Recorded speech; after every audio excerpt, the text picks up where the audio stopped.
அஸ்ஸலாமு அலைக்கும் வரஹ்மத்துல்லாஹி வபரகாத்துஹு. உங்களுக்கு சொர்க்கம் வேண்டுமா? பெருமானார் ஸல்லல்லாஹு அலைஹி வஸல்லம் அவர்களுடன் இருக்கக்கூடிய சொர்க்கம் வேண்டுமா? நாயகத்தின் தோழர் அனஸ் இப்னு மாலிக் ரலியல்லாஹு தஆலா அவர்கள் அறிவிக்கிறார்கள் ஒரு அருமையான ஹதீஸ்.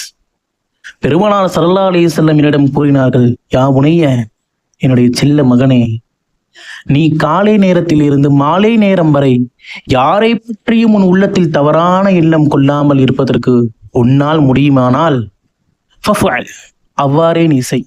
சும்ம காலலி, பிறகு பெருமானார் ஸல்லல்லாஹு அலைஹி வஸல்லம் எனக்கு கூறினார்கள், யா புனைய, என் செல்ல மகனே, தாலிக மின் சுன்னதி, நீ இவ்வாறு யாரை பற்றியும் உன்னுடைய உள்ளத்தில் தவறான எண்ணம் கொள்ளாமல் இருந்தால் அப்படி இருப்பது என்னுடைய வழிமுறை.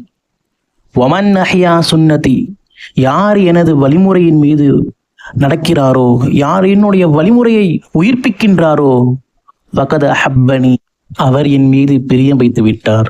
ஒமன் அஹப்பனி, யார் என் மீது பிரியம் வைத்து விட்டாரோ, கான மஇ ஃபில் ஜன்னா, அவர் என்னுடன் சொர்க்கத்தில் வீற்றிருப்பார் என்பதாக பெருமானார் ஸல்லல்லாஹு அலைஹி வஸல்லம் கூறியதாக ஹஜ்ரத் அனஸ் இப்னு மாலிக் ரலியல்லாஹு தஆலா அவர்கள் அறிவிக்கிறார்கள். அஸ்ஸலாமு அலைக்கும் வரஹ்மத்துல்லாஹி